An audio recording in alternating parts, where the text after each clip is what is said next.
আসসালামু আলাইকুম রহমতুল্লাহি ওয়া আমরা কোরআন শরীফের ধারাবাহিক তর্জমা তাফসীর বিশ্লেষণের ক্লাস শুরু করতে যাচ্ছি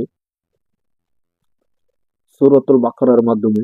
কোরআন শরীফের সর্ববৃহৎ সূরার মধ্যে অন্যতম একটা সূরা হলো সূরাতুল বাকারা।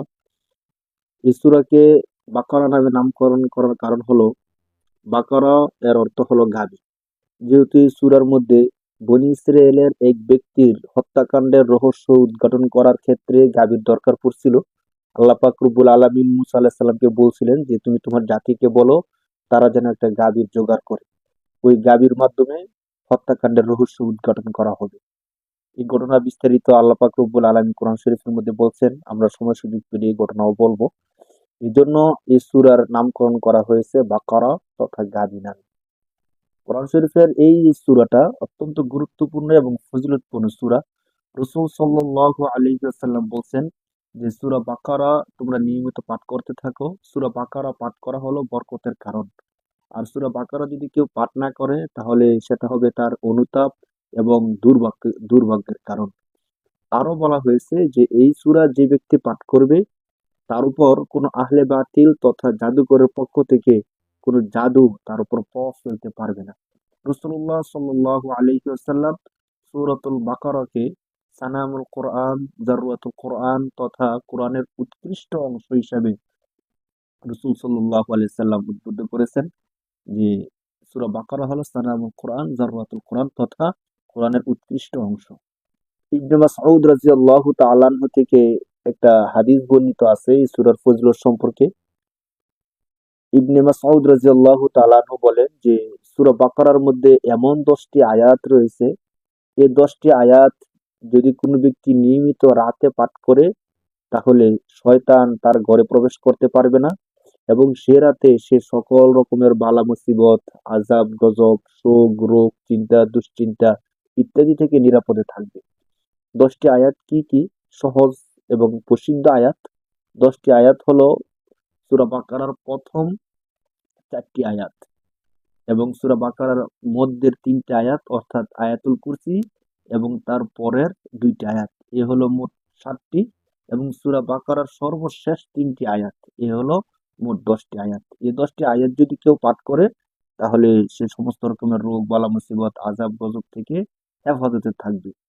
আর এই সূরার মধ্যে আরেকটি আয়াত আছে আয়াতুল কুরসি। এ সম্পর্কে তো আমরা অনেকেই জানি যে আয়াতুল কুরসি কত ফজিলতপূর্ণ, কত বরকতপূর্ণ। ইবনে কাসিরের মধ্যে কয়েকটা হাদিস এমন আসছে যে কোনো ব্যক্তি যদি এই সূরাটা পাঠ করে নামাজের পরে, প্রতি ওয়াক্ত নামাজের পরে, তাহলে তার মৃত্যু, তার জান্নাত, মৃত্যু হওয়ার সাথে সাথে তার জান্নাত হয়ে যাবে। সুবহানাল্লাহ। তো আরো অনেক ফজিলত এই সূরা সম্পর্কে বর্ণিত আছে। আমরা সংক্ষিপ্ত গুরুত্বপূর্ণ কিছু ফজিলত গুলো বললাম। তো আমরা চেষ্টা করব এই সূরাটা পাঠ করার জন্য। অন্তত ইবনে মাসউদ রাদিয়াল্লাহু তাআলা আনহু থেকে যেই 10টি আয়াতের কথা বলা হয়েছে, যদি পুরো সূরা আমরা তেলাওয়াত করতে নাও পারি, অন্তত এই 10টি আয়াত আমরা নিয়মিত পাঠ করব ইনশাআল্লাহ। তো আমরা বেশি সময় নিব না। যতদূর সংক্ষিপ্ত সময়ের মধ্যে আমরা সূরা বাকারার তরজমা তাফসীর বিশ্লেষণগুলো সহজে করার চেষ্টা করব। শেষ পর্যন্ত আমাদের সাথে থাকবেন। কোরআন শরীফকে আল্লাহ তাআলা নাজিল করছেন জানার জন্য, বুঝার জন্য, শিখার জন্য। কিন্তু আজকে আমরা কোরআন শরীফ শিখার জন্য সময় দিতে রাজি না। অন্য সময়ের মধ্যে ফেসবুক, ইউটিউব বা শুধু শুধু খেলাধুলা ইত্যাদি সময়ের মধ্যে আমরা অনেক অনেক সময় ব্যয় করে ফেলি। কিন্তু আল্লাহর কোরআন জানার জন্য, বুঝার জন্য, শিখার জন্য আমরা সময় ব্যয় করতে পারি না। শয়তান আমাদেরকে সে সুযোগটুকু দেয় না। অতএব আমি সবাইকে বলবো যে আমরা অযথা আমাদের সময়কে নষ্ট না করে আসুন আমরা কোরআনটাকে শিখার জন্য, বুঝার জন্য একটু চেষ্টা করি। অনেক ক্ষেত্রে হয়তো ছোট সময় আমাদের শিখার সুযোগ হয় নাই, পারিবারিক কারণে, সামাজিক কারণে, আর্থিক কারণে কোরআন শরীফ শিখতে পারি নাই। কিন্তু এখন যদি আমরা সময়টাকে কাজে লাগাই, মনোযোগ সহকারে আমরা এখন দরজগুলো শুনি, আমরা এতটা সহজে আমাদের এই দরজগুলো দেওয়ার চেষ্টা করব যাতে করে এমন ব্যক্তি যে কখনো কোনো দিন আরবি পড়ে নাই, দেখে নাই, শিখে নাই, ওই ব্যক্তিও বুঝতে পারবে। আর যারা কিছু কিছু পড়ছেন তারা তো অবশ্যই ভালো বুঝবে। আর যারা কোরআন শরীফের তর্জমা সম্পর্কে জানেন বা কোরআন শরীফের সম্পর্কে আইডিয়া আছে তাদের জন্য আরো অনেক বেশি হেল্পফুল হবে বিষয়টি বুঝার জন্য। আমরা সেভাবে বলার চেষ্টা করবো ইনশাআল্লাহ। তো সূরা বাকারা সম্পর্কে আমরা বললাম।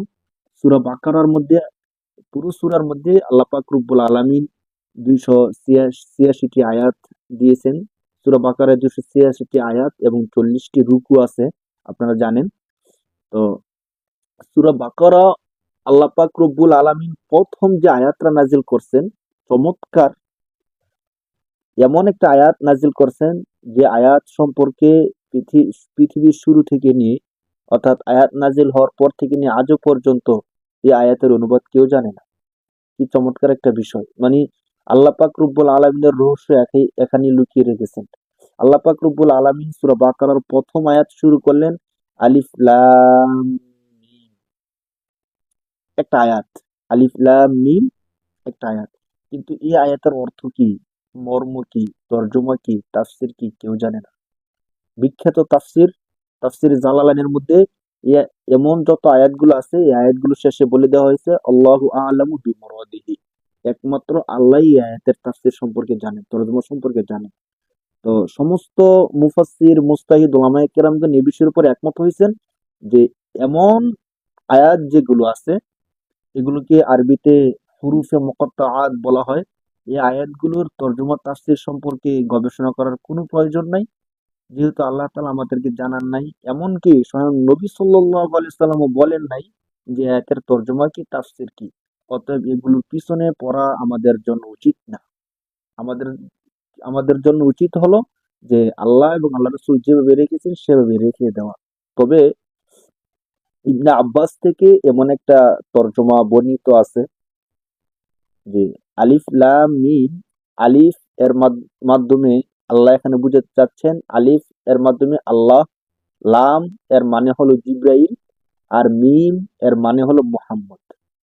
এর অর্থ কি দাঁড়ালো, যে এই যে কোরআন আল্লাহ তাআলা নবী সাল্লাল্লাহু আলাইহি সাল্লামকে দিয়েছেন, এই কোরআনটা মূলত আল্লাহ তাআলার পক্ষ থেকে জিব্রাইল আলাইহিস সালাতু ওয়াসসালামের মাধ্যমে মুহাম্মদ সাল্লাল্লাহু আলাইহি সাল্লামের কাছে আসছেন। এই বিষয়টা বোঝানোর জন্য আল্লাহ তাআলা বলছেন আলিফ লাম মিম। তো সর্বোপরি কথা হলো, এই বিষয়টা বোঝানো হোক অথবা না হোক, এটা একটা তরজমা।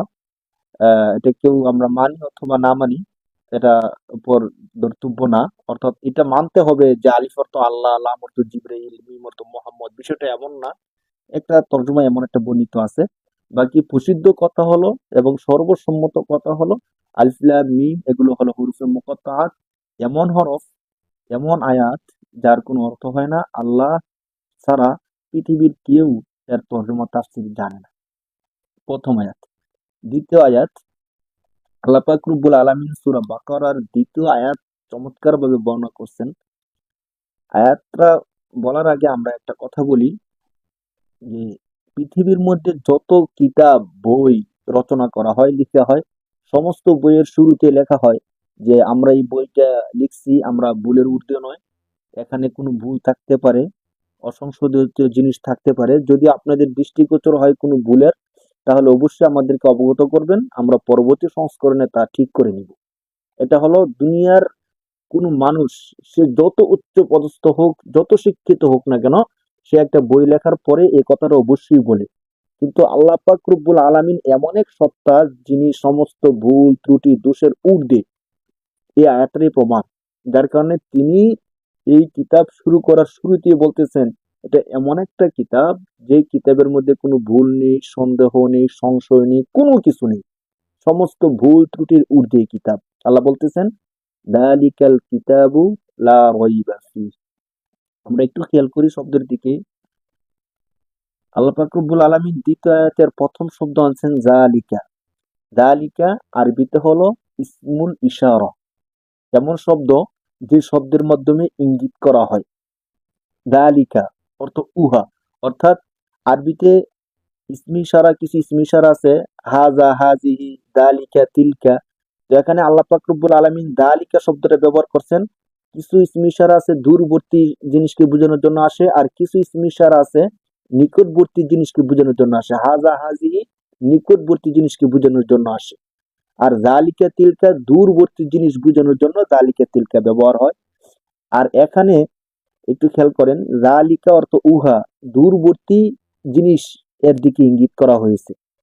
অথচ কোরআন শরীফ দূরের কোনো জিনিস না, নিকটের জিনিস। এখানে মূলত যদি এমন হতো হাযাল কিতাবু লা রাইবা ফি, যেহেতু কোরআন নিকটের জিনিস, কিন্তু এখানে আল্লাহ তাআলা বলতেছেন যালিকাল কিতাবু, অর্থাৎ উহা এমন কিতাব। তো মুফাসসিরিনে কেরামগণ বলছেন যে যালিকা দূরবর্তী জিনিস বোঝানোর সাথে সাথে কখনো কখনো জিনিসের মহত্ব বরত্ব বোঝানোর জন্য যালিকা শব্দ ব্যবহার হয়। অর্থাৎ এই যালিকা যেহেতু কোরআনের দিকে ইঙ্গিত করা হয়েছে, কোরআনের বরত্ব মহত্ব গুরুত্ব বোঝানোর জন্য এখানে দূরবর্তী ইসম ইশারা ব্যবহার করা হয়েছে। যালিকা অর্থ উহা, যালিকা আল কিতাবু, উহা এমন একটি কিতাব, লা রইবা, লা নফির শব্দ, অর্থাৎ নাবাচক নেগেটিভ শব্দ, নাবাচক শব্দ। রয়বুন অর্থ হলো সন্দেহ, লা মানি না, রয়বুন মানি সংশয় সন্দেহ। লা রইবা সংশয় নেই, সন্দেহ নেই। ফি হি, এখানে দুইটা শব্দ, ফি একটা শব্দ, হি আরেকটা ভিন্ন শব্দ। ফি হলো হরফুল জর, আর হি হলো জমির। একটু খেয়াল করেন, ফি হরফুল জর এর অর্থ হলো মধ্যে, ফি মানে হলো তার, তার মধ্যে, তার মধ্যে মানে কার মধ্যে? কোরআনের মধ্যে। তাহলে আল্লাহ তাআলা বলতে চাচ্ছেন যালিকাল কিতাবু, এটা এমন একটা কিতাব, লা রইবা, যাতে কোনো ফিহি, যার মধ্যে কোনো সন্দেহ নেই। আল্লাহ পাক রব্বুল আলামিন একদম শুরু দিকেই বলে দিলেন যে কোরআন এমন একটা কিতাব যে কিতাবের মধ্যে কোনো সন্দেহ নেই। আলিফ লাম মিম এমন একটা আয়াত যে আয়াতের তাফসীর তরজমা শুধুমাত্র আল্লাহই জানেন, আল্লাহ ছাড়া আর কেউ জানেন না। যালিকাল কিতাব, উহা এমন এক কিতাব, লা রাইবা ফিহি, যে কিতাবের মধ্যে কোনো সংশয় সন্দেহের অবকাশ নেই। তো এই যে এমন একটা গুরুত্বপূর্ণ কিতাব, যে কিতাবের মধ্যে কোনো সংশয় নেই সন্দেহ নেই, এই কিতাবকে কেন নাজিল করা হলো? আল্লাহ বলতেছেন এই কিতাবকে নাজিল করা হলো হুদাল লিল মুত্তাকিন। হুদা এর অর্থ হলো হেদায়েত, হুদা এর মানে কি? হেদায়েত। হেদায়েত লিল মুত্তাকিন, কাদের জন্য হেদায়েত? মুত্তাকিদের জন্য। মুত্তাকি তাকওয়া থেকে আসছে। খেয়াল করেন যে মুত্তাকিন, তাকওয়া, তাকওয়া মানে হলো খোদাভীতি, যারা আল্লাহকে ভয় করে, যারা সব সময় আল্লাহ তাআলাকে ভয় করে, তাদের জন্য হেদায়েত। লা লিল মুত্তাকিন মূলত ছিল আল মুত্তাকিন, হুদাল আল মুত্তাকিন। তো এখানে লাম শব্দ যুক্ত করা হয়েছে, লাম হরফুল জর। হরফুল জর কি? হরফুল জর হলো এমন হরফ যে হরফগুলো শব্দের শুরুতে এসে শব্দের শেষে জের প্রদান করে। ইংরেজিতে যেগুলোকে প্রিপজিশন বলা হয়। তো এই হরফুল জর গুলো অনেক কারণে ব্যবহৃত হয়। এখানে লিল মুত্তাকিন লামটার জন্য হিসাবে ব্যবহার করা হয়েছে, তালিল, কারণ লিল মুত্তাকিনদের জন্য। তাহলে লিল মুত্তাকিন, মুত্তাকিনদের জন্য হেদায়েত।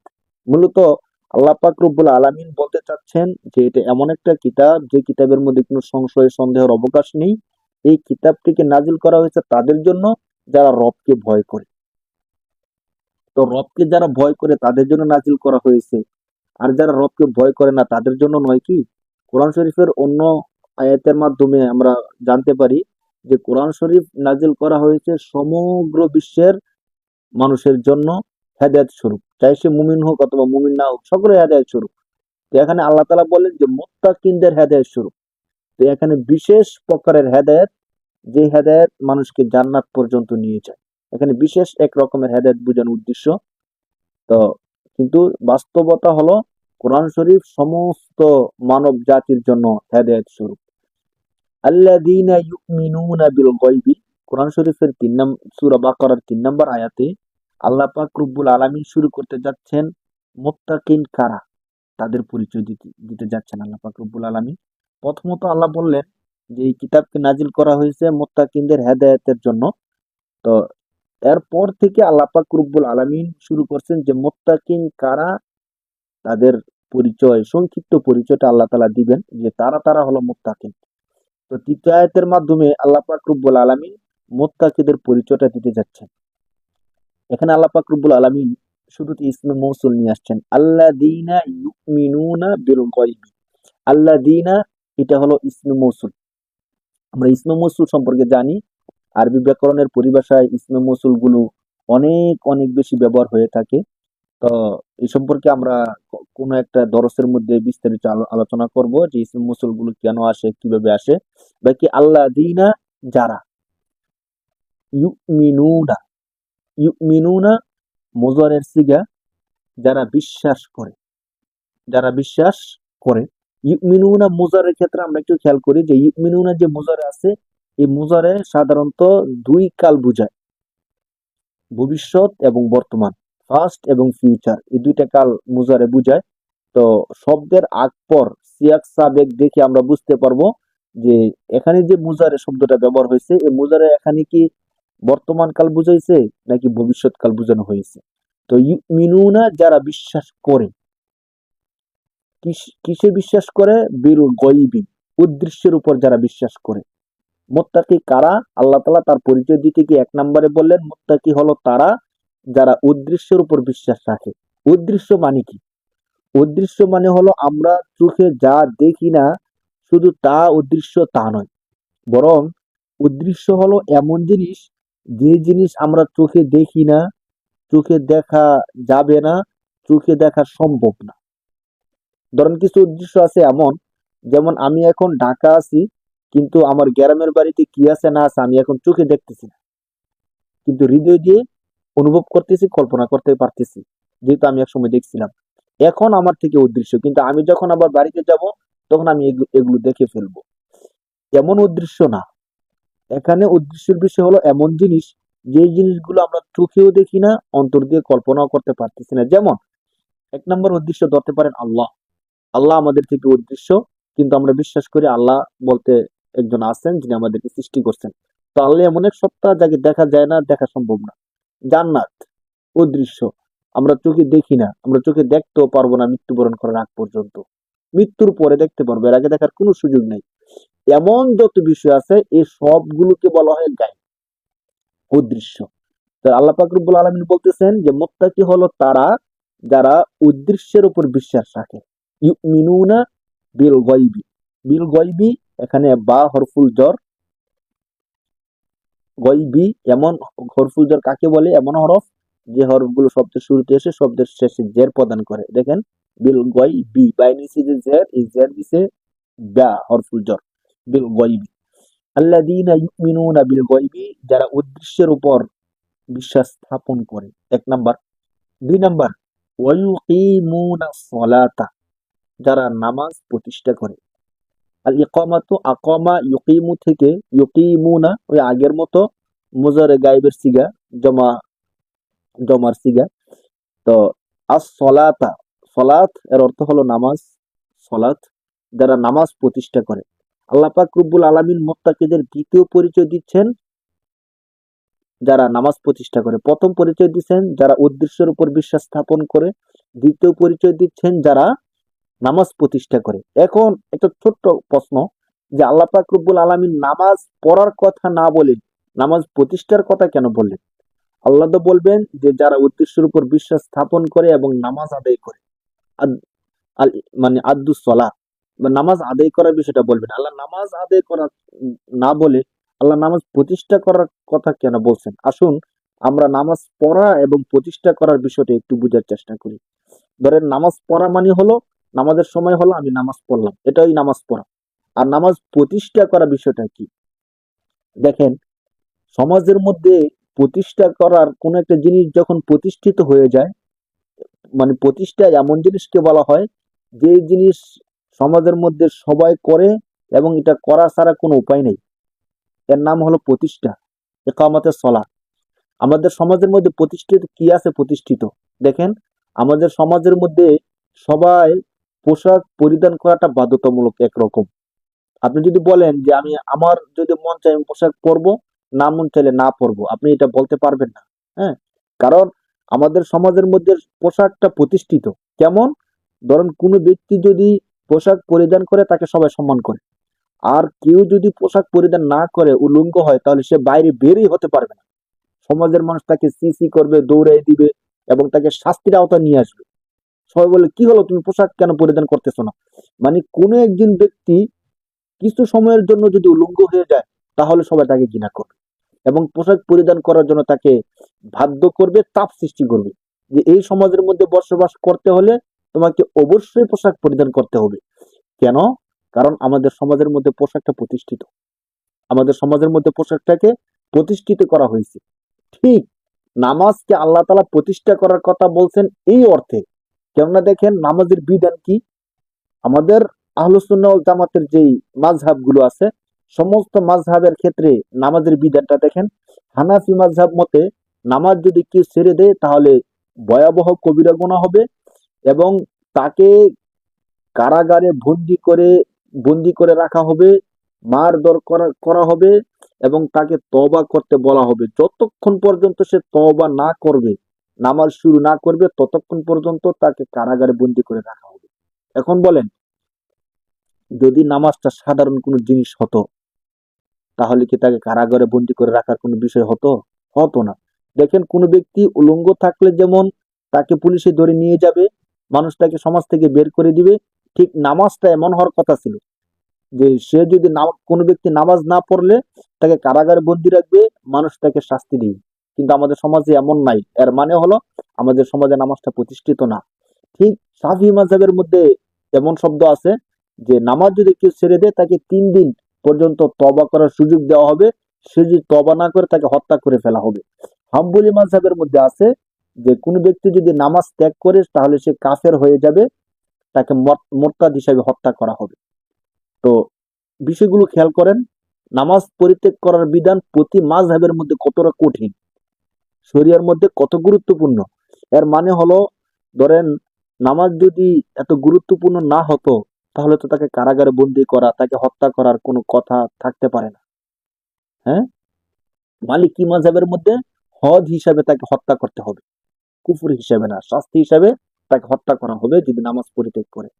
তো দেখেন একটা ব্যক্তি কাপড় পরিধান না করলে, উলঙ্গ থাকলে যেমন সমাজে চলাফেরা করতে পারে না, ঠিক নামাজটা এমন একটা বিষয় ছিল যে কোনো ব্যক্তি যদি নামাজ ছেড়ে দেয় তাহলে সে সমাজে থাকতে পারবে না, সমাজ থেকে তাকে বের করে দেওয়া হবে, তাকে কারাগারে বন্দি রাখা হবে। যখন এমন হয়ে যাবে তখন বলা হবে যে নামাজ প্রতিষ্ঠা হয়েছে। এর আগ পর্যন্ত নামাজ প্রতিষ্ঠা হয়েছে এটা বলা যাবে না। আমরা নামাজ পড়তেছি ঠিক, কিন্তু আল্লাহ তাআলা যে কোরআন শরীফের জায়গায় প্রতি জায়গায় জায়গায় বলছেন যে নামাজ প্রতিষ্ঠা করো, ওই নামাজটা আমরা মূলত প্রতিষ্ঠা করতে পারতেছি না। তখন কাপড় পরিধান করা যেমন আমাদের সমাজের মধ্যে থাকার জন্য জরুরি, ঠিক নামাজ আদায় করাও আমাদের সমাজের মধ্যে যখন জরুরি হয়ে যাবে তখন বোঝা যাবে যে হ্যাঁ, এতক্ষণে আমরা নামাজ প্রতিষ্ঠা করতে পারছি, তখন এই বিষয়টা বলা যাবে। এই আয়াতের মর্ম এটাই, ওয়ায়ুকিমুনাস সালাতা, আল্লাহ বলতেছেন এবং যারা নামাজ প্রতিষ্ঠা করে। তো মুত্তাকি কারা? যারা উদ্দেশ্যের উপর বিশ্বাস করে এবং নামাজ প্রতিষ্ঠা করে। এখন একটু খেয়াল করেন তো, আমরা কি সত্যিকার নামাজ প্রতিষ্ঠা করতেছি বা নামাজ প্রতিষ্ঠা করি, বা এই জন্য কি আমাদের কোনো প্ল্যান, প্রচেষ্টা, সংগ্রাম আছে? অবশ্যই আমাদের কি বিষয়গুলো খেয়াল করা দরকার। 3 নাম্বার গুণাগুণ আল্লাহ বলতেছেন যে মুত্তাকি ওয়ামিম্মা রাযাকনাহুম ইউনফিকুন। ওয়াও হরফে আত, মিন হলো হরফুল জর, মা যা, রাযাকনা রাযাকতু রাযাকনা আমি দান করেছি, আর রিজকু রিজিক, হুম জমির তাদেরকে।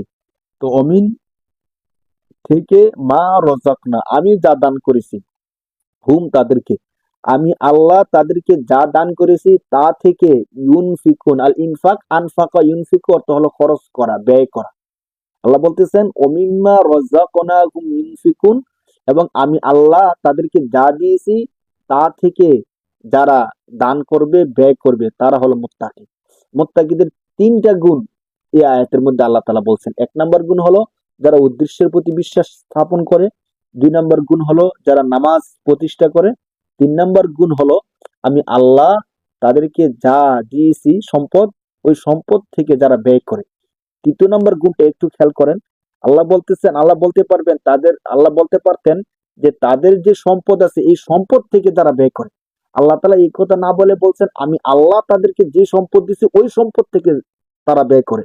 এর মর্ম কি? এর মর্ম হলো যে আল্লাহ যা দেয় সম্পূর্ণ হালাল দেয়, অর্থাৎ হালাল রিজিক গুলোই আল্লাহ দেয়, আল্লাহ হারাম গুলো দেয় না।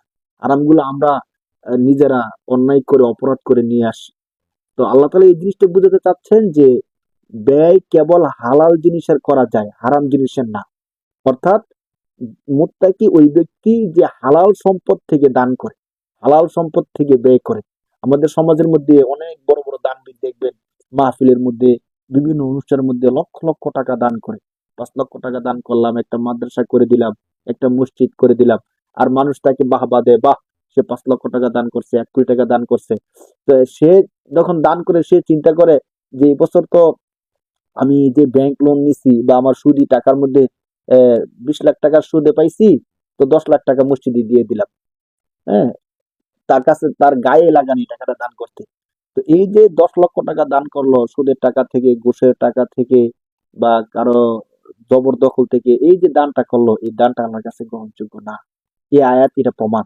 আল্লাহ বলতেছেন মুত্তাকি হলো তারা যারা আমি আল্লাহ যা দিয়েছি অর্থাৎ হালাল রিজিক, ওই হালাল রিজিক থেকে যারা ব্যয় করে। তো হালাল রিজিক ছাড়া যদি মানে হারাম থেকে ব্যয় করি, এই আয়াত বলতেছে যে না, তার দানটা গ্রহণযোগ্য হবে না। ওমিম্মা রাযাকনাহুম ইউনফিকুন, আমি আল্লাহ তাদেরকে যে রিজিক দান করছি এই রিজিক থেকে যারা দান করবে। তো মুত্তাকিদের 3টা গুণ আল্লাহ তাআলা এই আয়াতের মধ্যে উল্লেখ করছেন। মুত্তাকিদের আরো কিছু গুণ পরবর্তী আয়াতের মধ্যে আল্লাহ তাআলা বলতেছেন, ওয়াল্লাযীনা ইউমিনুনা বিমা উনজিলা ইলাইকা ওমা উনজিলা মিন ক্বাবলিক। ওয়াল্লাযীনা, এবং যারা ইউমিনুনা, বিশ্বাস স্থাপন করে, বিমা, বিমা উনজিলা, যা আমি আল্লাহ নাজিল করেছি, ইলাইকা আপনার নিকট, অর্থাৎ কোরআন। আমি আল্লাহ আপনার নিকট যা নাজিল করেছি তার উপর যারা বিশ্বাস স্থাপন করে, ওমা উনজিলা মিন ক্বাবলিক, আপনার পূর্বে যে নবীগণ আসছিল তাদের উপর যা নাজিল করেছিলাম তার উপর যারা বিশ্বাস স্থাপন করে, অর্থাৎ তাওরাত, জাবুর, ইনজিল এবং আরো সহিফা। আমরা জানি যে 104 খানা কিতাব, কোরআন শরীফ ছাড়া 103 খানা। তো আল্লাহ তাআলা এই আয়াতের মাধ্যমে এই জিনিসটা বলতে চাচ্ছেন যে যে ব্যক্তি 104 খানা কিতাবের উপরে বিশ্বাস স্থাপন করে, সে এমন বলল যে আমি কোরআন মানি, পূর্বের তাওরাত, জাবুর, ইনজিল কেউ স্বীকার করি, পূর্বের নবীদের কেউ স্বীকার করি, তাহলে সে মুমিন হবে না, মুত্তাকি হবে না। তো মুমিন মুত্তাকি হওয়ার জন্য কোরআনের উপর বিশ্বাস স্থাপন করতে হবে, এবং কোরআনের পূর্বে যা অবতীর্ণ করা হয়েছিল ওইগুলোর উপর বিশ্বাস স্থাপন করা জরুরি। আল্লাহ তাআলা বলতেছেন যে ওয়াল্লাযীনা, এবং যারা ইউমিনুনা, বিশ্বাস স্থাপন করে, বিমা উনজিলা ইলাইকা, যা বিমা উনজিলা, যা নাজিল করেছি, নাজিল করা হয়েছে, ইলাইকা আপনার নিকট, ওমা, এবং যা উনজিলা নাজিল করা হয়েছে, মাজহুলের সিগা, মিন ক্বাবলিকা আপনার পূর্বে, আপনার পূর্বে যেগুলো নাজিল করা হয়েছিল ওইগুলোর উপর বিশ্বাস স্থাপন করে, তারা হলো মুত্তাকি। তাহলে আগের আয়াতের মধ্যে আল্লাহ তাআলা মুত্তাকিদের জন্য 3টা গুণ উল্লেখ করছিলেন, এই আয়াতের মধ্যে আরেকটা গুণ উল্লেখ করলেন, সর্বশেষ আল্লাহ তাআলা আরেকটা গুণ উল্লেখ করতেছেন মুত্তাকিদের, আর সেটা হলো ওয়াবিল আখিরাতি হুম ইউকিনুন, এবং আখিরাতের উপর যারা বিশ্বাস স্থাপন করে, আখিরাতের উপর যারা নিশ্চিত বিশ্বাস স্থাপন করে। এই যে আমরা আয়াতটা তেলাওয়াত করলাম, এই আয়াতের মধ্যে 2টা বিষয়। একটা হলো চতুর্থ যে গুণটা আল্লাহ তাআলা বলছেন যে যারা আপনার উপর এবং আপনার পূর্ববর্তী নবীদের উপর যত কিতাব নাজিল করছে ওই কিতাবগুলোর উপর ঈমান স্থাপন করে। দেখেন আমাদের রাসূল সাল্লাল্লাহু আলাইহি ওয়াসাল্লাম যে শেষ নবী, এরপরে যে কোনো কিতাব আসবে না, নবী আসবে না, এই আয়াতটাই তার দলিল। কিভাবে? যদি আমাদের নবীর পরে নবী আসতো অথবা আমাদের নবীর পরে কোনো কিতাব আল্লাহ তাআলা নাজিল করতেন, তাহলে আল্লাহ তাআলা এমন বলতেন যে যারা আপনার উপর যা নাজিল করছি তা বিশ্বাস করে, আপনার আগে যা নাজিল করছি তার উপর বিশ্বাস স্থাপন করে, আপনার পরে যা নাজিল করব তার উপর বিশ্বাস স্থাপন করে। অথচ এমন আয়াত আল্লাহ তাআলা কয়েক জায়গার মধ্যে দিয়েছেন, কোন জায়গায় আল্লাহ এই কথা বলেন নাই যে আপনার পরে যে আসবে বা যে কিতাব আমি নাজিল করব তার উপর যারা বিশ্বাস স্থাপন করে, এ কথা আল্লাহ কোথাও বলেন নাই। যদি আল্লাহ বলতেন তাহলে বোঝা যেত যে না, আমাদের নবীর পরে নবী আসবে। অথচ আমাদের নবীর পূর্বে যত নবী আসছে সমস্ত নবী, প্রায় সমস্ত নবী আমাদের নবী সম্পর্কে সুসংবাদ দিয়ে গেছেন।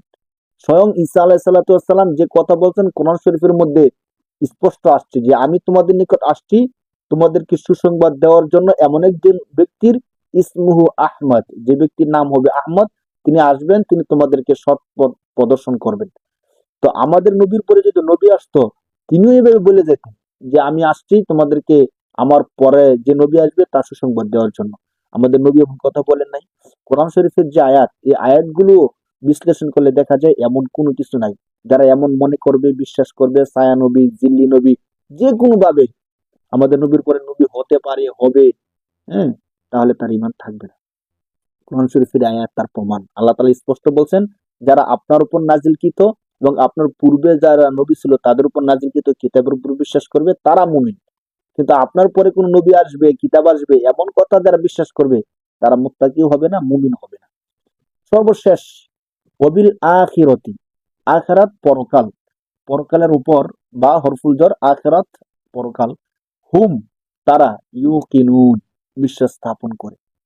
5 নাম্বার শর্ত আল্লাহ লাগাইছেন যে মুত্তাকি হলো তারা যারা আখিরাতের উপর বিশ্বাস স্থাপন করেন। দেখেন কত চমৎকার করে এই বিষয়টাকে উপস্থাপন করা হয়েছে। মুত্তাকি হওয়ার জন্য কি কি গুণাবলী দরকার, খুব ছোট্ট করে আল্লাহ তাআলা 5টা গুণাবলী বলে দিয়েছেন। এই 5টা গুণ যাদের মধ্যে থাকবে তারা মুত্তাকি হবে। সর্বশেষ 5 নাম্বার যে গুণটা সেটা হলো আখিরাতের উপর যাদের বিশ্বাস থাকবে। এই আখিরাতের উপর বিশ্বাস স্থাপন করলে তার উপর সে মুত্তাকি হবে, মুমিন হবে। এই বিষয়টা কেন? কারণ দেখেন, একটা বৈপ্লবিক একটা চিন্তা ভাবনা। একটা মানুষ যখন সিসি ক্যামেরার আওতায় থাকে, পুলিশের সামনে থাকে, অথবা ধরা-ছোঁয়ার মধ্যে থাকে, তখন সে কোনো অপরাধ করতে পারে না।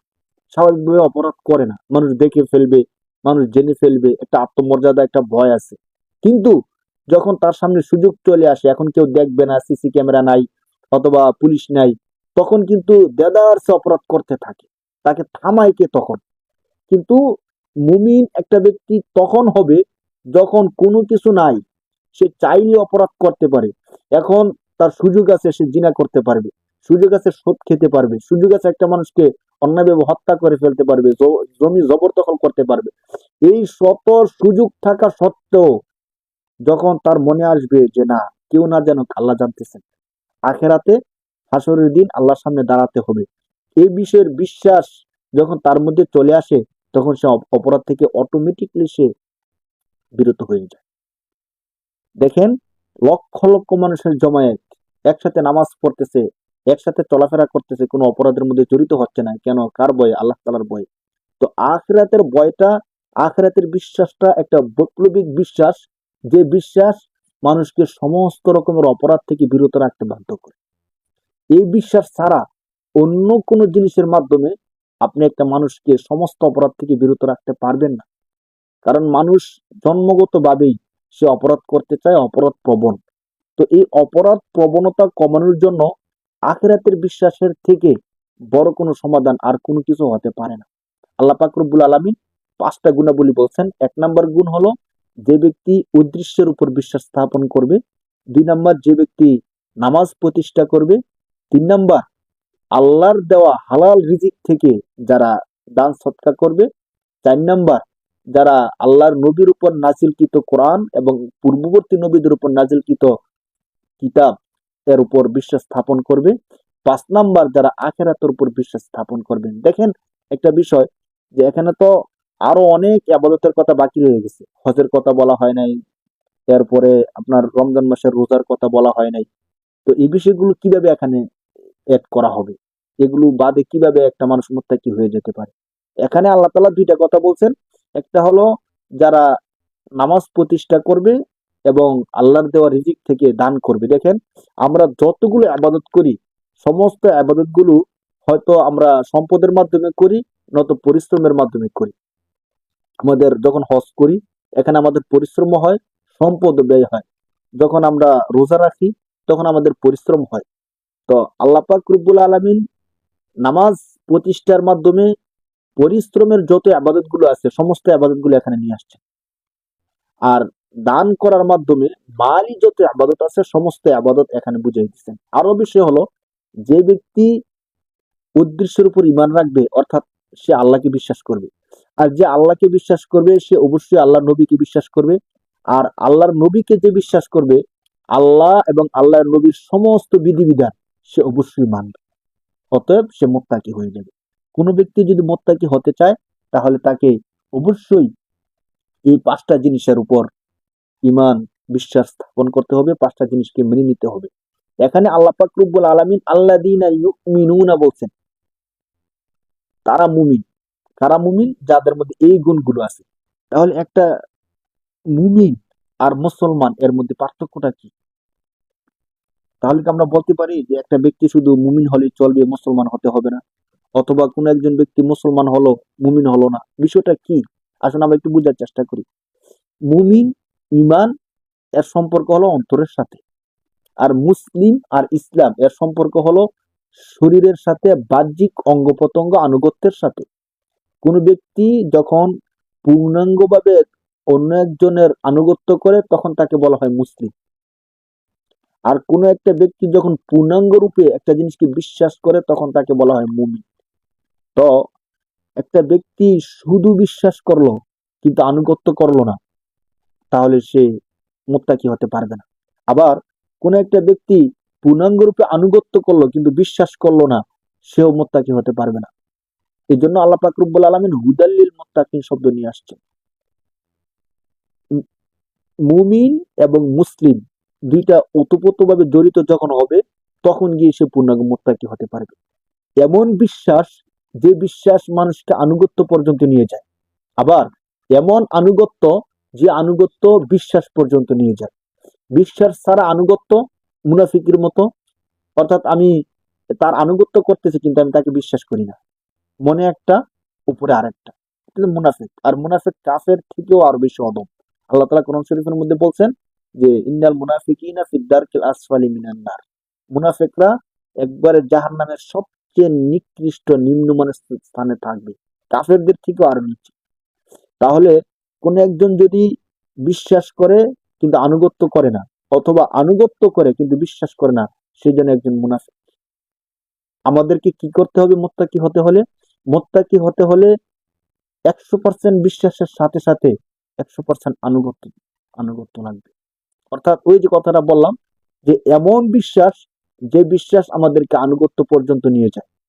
আবার এমন আনুগত্য, যে আনুগত্য আমাদের হৃদয়ে বিশ্বাস বিশ্বাসের স্থানটা করে নেয়। তখন গিয়ে আমরা পূর্ণাঙ্গ মুমিন হতে পারবো, মুত্তাকি হতে পারবো। তো আল্লাহ তাআলা এই আয়াত সমূহের মধ্যে, শুরুর আয়াত সমূহের মধ্যে মুত্তাকিদের জন্য 5টা গুণাবলী বর্ণনা করছেন। এই 5টা গুণাবলী এমন, যদি এই 5টা গুণাবলী সম্পর্কে আমরা বিশদ আলোচনা করি, আরো কিছু বোঝার চেষ্টা করি, বুঝি, তাহলে আমাদের দিনটা মানা, কোরআনটা বোঝা আরো অনেক বেশি সহজ হয়ে যাবে। এই 5টা গুণের পরে গিয়ে আল্লাহ পাক রব্বুল আলামিন বলতেছেন, এই যে আমি 5টা গুণ বললাম, এই 5টা গুণ যারা মানবে, যাদের মধ্যে এই 5টা গুণের পূর্ণাঙ্গতা থাকবে, উলাইকা আলা হুদাম মির রাব্বিহিম, উলাইকা ওই সমস্ত লোকই যারা 5টা গুণ মানবে, তারা আলা হুদা হেদায়েতের উপর। কার পক্ষ থেকে হেদায়েত? কার হেদায়েত? মিন থেকে, রব প্রতিপালক, হিম তাদের, হিম মানে জমির, আর রব্বুন এটা হলো ইসিম, নাউন, মিন হরফুল জর প্রিপজিশন, হুদা হেদায়েত ইসিম, আলা হরফুল জর, উলাইকা এটা হলো ওই যে আমরা এর আগে বলছিলাম ইসমি ইশারা। তাহলে উলাইকা আলা হুদাম মির রাব্বিহিম, আল্লাহ বলতেছেন যে যারা এই 5টা গুণ পূর্ণাঙ্গ রূপে পালন করবে, তারা কেবলমাত্র তারাই রবের পক্ষ থেকে হেদায়েতের উপর থাকবে। এখন আমি মুত্তাকি কিনা, কোরআন শরীফের অনেক আয়াতে কিন্তু মুত্তাকি সম্পর্কে আল্লাহ তাআলা আলোচনা করছেন। হ্যাঁ, ইন্না আকরামাকুম ইনদাল্লাহি আতকাকুম, আল্লাহ বলছেন যে তোমাদের মধ্যে সবচেয়ে সম্মানিত হলো আল্লাহর কাছে সে, যে আল্লাহকে বেশি ভয় করে, অর্থাৎ যে মুত্তাকি। তো আমি মুত্তাকি কি মুত্তাকি না, এটা বোঝার জন্য তেমন দুর্বীক্ষণ আনার দরকার পড়বে না, অনুবীক্ষণ আনার প্রয়োজন পড়বে না। বরং কোরআন শরীফে আল্লাহ তাআলা যে 5টা গুণাবলীর কথা বলছেন, একটু শুধু খেয়াল করেন যে এই 5টা গুণাবলী আমার মধ্যে আছে কিনা। 1 নম্বরে উদ্দৃশ্যের যে বিষয়গুলো আছে, আল্লাহ, জান্নাত, জাহান্নাম, আখেরাত, পরকাল, কবর, হাসর নাসর, এগুলোর উপর পূর্ণ বিশ্বাস, ঈমান আমার আছে কিনা। 2 নম্বর, ইকামাতুস সালাহ, সমাজের মধ্যে নামাজ প্রতিষ্ঠা করার যে সংগ্রাম, নামাজ প্রতিষ্ঠা করা, ওই প্রতিষ্ঠার মধ্যে আমি আছি কিনা, আমি প্রতিষ্ঠা করি কিনা, বা আমি কোনো প্ল্যান করি কিনা নামাজ প্রতিষ্ঠা করার জন্য। 3 নম্বরে, আল্লাহর দেওয়া হালাল রিজিক থেকে আমি খরচ করি কিনা, আল্লাহ নবীর উপর নাজিলকৃত কিতাব এবং পূর্ববর্তী নবীদের উপর নাজিলকৃত কিতাবের উপর আমি বিশ্বাস স্থাপন করি কিনা। 4 নম্বরে, আখিরাতের উপর পূর্ণ আস্থা বিশ্বাস আমার আছে কিনা। আপনি যদি বুকে হাত দিয়ে বলতে পারেন যে হ্যাঁ, এই 5টা বিষয়ের উপর আমার 100% ঈমান আছে, বিশ্বাস আছে, আস্থা আছে, আমি এই কাজগুলো করি, বিশ্বাসও করি, আনুগত্যও করি, তাহলে আপনার সম্পর্কে আল্লাহ বলতেছেন উলাইকা আলা হুদাম মির রাব্বিহিম। এই সকল লোকেরাই তাদের রবের পক্ষ থেকে হেদায়েতের উপর আছে। শুধু এতটুক না, আল্লাহ বলতেছেন ওয়া উলাইকা, এবং এই সকল ব্যক্তিরাই হলো এমন, হুম, তারা আল মুফলিহুন, প্রকৃত সফলকাম। আল্লাহ বলতেছেন এই 5টা গুণাবলী সম্পর্কিত ব্যক্তি যারা আছে তারাই রবের পক্ষ থেকে হেদায়েতের উপর আছে, এবং এই ব্যক্তিরাই মূলত সফল কাম। আল্লাহ তাআলা যাদেরকে সফল কাম করছে বলছেন তাদেরকে বিফল করার কে? আর এই সফল কাম কি হবে? আর এক আয়াতের মধ্যে আল্লাহ বলছেন ফামান যুহজিহা আনিন নার ওয়া উদখিলাল জান্নাতা ফাকাদ ফাজ। প্রকৃত সফল কাম কে? যাকে জাহান্নাম থেকে দূরে রাখা হলো, জান্নাতের মধ্যে প্রবেশ করানো হলো, সেই হলো প্রকৃত সফল কাম। আর আল্লাহ বলতেছেন এই 5টা গুণ যাদের মধ্যে থাকবে তারা সফল কাম হবে। এর মানে হলো আল্লাহ তাদেরকে জাহান্নাম থেকে বাঁচাই দিবেন, জান্নাতের মধ্যে প্রবেশ করাই দিবেন। সুবহানাল্লাহ। আল্লাহ তাআলা আমাদের সবাইকে আয়াতগুলো বুঝার তৌফিক দান করুক, এবং এখন থেকে আমরা ধারাবাহিকভাবে এইভাবে আয়াতগুলো নিয়ে আলোচনা করতে থাকবো। আজকে আমরা 5টা আয়াত নিয়ে আলোচনা করছি। পরবর্তীতে এইভাবে ধারাবাহিকভাবে আমরা চলতে থাকবো। আমাদের সাথেই থাকুন। চেষ্টা করব সংক্ষিপ্তভাবে যতদূর না বললেই না, অতটুকু বলে বলে আলোচনা করার জন্য। আরো বিস্তারিত বলার ইচ্ছে ছিল, কিন্তু অনেক বেশি বিস্তারিত বলতে গেলে আমাদের বিষয়গুলো বোঝাটা অনেক সময় কঠিন হয়ে যায়। এজন্য যতটুকু না বললেই না, অতটুকু বলার চেষ্টা করবো ইনশাল্লাহ। এভাবে আমরা চলতে থাকবো। যদি আমাদের দরজগুলো কেউ এভাবে ধারাবাহিকভাবে শুনতে থাকেন, আশা করি কোরআন শরীফ বুঝাটা, আল্লাহ তাআলা কোরআন শরীফের মাধ্যমে আমাদেরকে কি মেসেজ দিতে চাচ্ছেন, অন্তত এতটুকু জ্ঞান আমার অর্জন হয়ে যাবে ইনশাআল্লাহ। আর কোরআন শরীফের হক আদায় করার জন্য এতটুকু জানা আমার দরকার। হাসরের দিন যদি আল্লাহ জিজ্ঞেস করে যে তুমি ইংরেজি বিদেশি একটা ভাষা শিখতে পারলা, জাপানি ভাষা শিখলা, ইটালি ভাষা শিখলা, শুধু আমার কোরআনের ভাষাটা তুমি শিখতে পারলা না, তখন আমি কি জবাব দিব? অন্তত আল্লাহর সামনে দাঁড়িয়ে লজ্জা পাওয়ার আগে আমাদেরকে এই বিষয়গুলো একটু জানা, শিখা, বোঝা দরকার। আল্লাহ তাআলা তৌফিক দান করুক। আসসালামু আলাইকুম।